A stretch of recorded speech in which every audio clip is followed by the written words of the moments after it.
Good morning mga ka-hunter. Ayan, for today's video, day 11.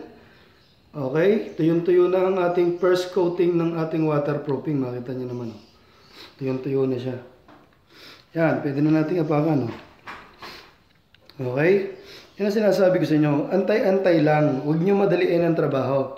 Okay, para sure na yung project nyo is hindi papalpak, hindi kayo magkakaroon ng back job. Okay lang na magtagal, walang problema doon. Ang importante, maganda yung kakalabasan ng project nyo, okay? Sa mga nakukontrata kasi ang nangyayari, dahil pakyawan, minamadali nila yung trabaho dahil nga, yun ang sakto lang sa budget yung ano nila para kumita sila ng mas malaki, inaapura nila. Kaya mas madalas pumapalpak yung iba. Yung iba lang po hindi ko sinabing lahat. Okay guys? Tapusin na natin kung ngayong araw, inagahan natin yung pasok ngayon para matapos natin tong pag-waterproof natin ngayong araw kasi ang haba ng pagitan ng interval niya sa pagpapatuyo, kaya dapat maagang simulan to, okay? Lalagyan na rin natin yung part na yun. Okay guys, maraming salamat, sana tapusin nyo tong video to. Okay mga ka-hunter, nakatapos na tayo ng ating second coating. Ayan. Pati doon, nalagyan na rin natin yung nasa side. Ayan, yung part na yan. Ayan, napansin nyo, ang bilis matuyo ng part na yan. Yun yung una natin pinahiran eh. Ito, medyo sariwa pa. Ayan. Okay guys. Ayan, second coating. Tandaan nyo ha, ang pinaka-importante sa lahat sa pag-waterproof, hantayin nyo munang matuyo bago kayo mag-apply ulit. Okay? Para hindi kayo magkaroon ng problema ha.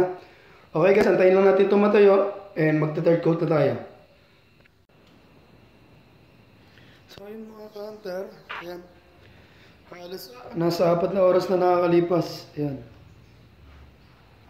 Tuyo na to. Mukha lang siyang basa, pero tuyo na. Siguro dahil sa moist na lang ng tubig. Ayan, tuyo na siya. Tuyo na siya. Pwede na siya nating apply ng third coat. Okay guys? Last coating natin dito sa pader. Okay? Tapos dito, dalawang coat pa itong sahig. At sana tapusin nyo itong video to hanggang matapos natin itong pag-waterproof natin ngayong araw. Maraming salamat guys. So yun nga mga ka-hunter. Tapos na tayo mag third coating sa gilid. Ayan. Makita nyo, tuyong-tuyo na halos yung iba. Kasi halos kanina pa napahiran yan. Ito ang ginawa natin, diskarte natin dito para ma-achieve natin yung third at fourth na pahid. Pagdating doon, tinerd coat ko, inantay ko muna siyang matuyo ng konti, tapos pinahiran ko na agad siya ng pamport. Habang pupunta ako dito sa pintuan, is naglalagay na ako ng third at fourth coat. Inaantay ko lang muna matuyo yung third, tsaka o pinapahiran ng fourth coating, okay? Para sabayan na sila matuyo. At least, isang timplahan na lang tayo guys. Sobrang kapal na nitong sahig na to, fourth coating na yan, ang kapal na ng pinahid ko dyan. So ayun mga ka-hunter, tips nga pala guys, sa mag-first coating ng inyong banyo, unang-una yung brush nyo, is pagkatapos yung first coat, wag nyo kakalimutan na hugasan agad yung brush nyo. Kasi, ang bilis tumigas nito. Hindi nyo na magagamit yung brush nyo sa second coat pag hindi nyo hugasan kagad yung brush nyo. Kada magko-coating kayo, hugasan nyo na kagad kasi para maiwasan na bumili kayo ng bagong brush. Ang ano kasi niyan is pag hindi nyo na hugasan agad, sayang naman yung pera nyo kung bibili na, kung third coating to, 3 brush din ang bibili nyo, di ba? Okay guys? At isa pang tip, huwag niyong kalimutan magsuot ng gloves. Kasi, napakahirap nitong tanggalin sa kamay. Tapos, yung kamay nyo, pag walang gloves, is parang naninilaw siya, pati mga kuko nyo. Kaya, dapat mag-gloves kayo pag gumamit kayo nitong pang waterproof. Okay guys?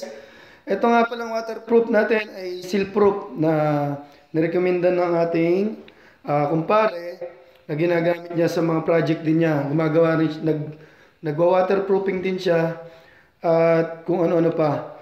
Ngayon mga ka-hunter, sa ating day 11, Eto, natapos na natin ang ating. Sana mga ka-hunter ay may naitulong ako sa inyo sa mga binigay kong tips sa pag-waterproofing ng banyo. Then after nga pala nito guys is magta-tiles na tayo. Antayin lang natin itong matuyo. Mas maganda sana kung 2 days kung natin papatuyuin to at mas maganda rin sana kung ililigtas natin. Kaya lang sa medyo nagmamadali kasi tayo dahil may uupa na raw dito sa apartment. Kaya sure naman tayo na hindi ito maglilik. Kadalasan kasi guys, ginagawa nila, tinatakpan nila yung drainage at binubuhusan nila to ng tubig para makita nila kung maglilik. So ngayon, alam naman natin dahil tayo mismo ang gumawa, hindi na natin ito test. Sure na, ako mismo, ang nagsasabi sa inyo na sure na hindi ito tatagas. Okay guys, maraming salamat sa panonood ng Day 11.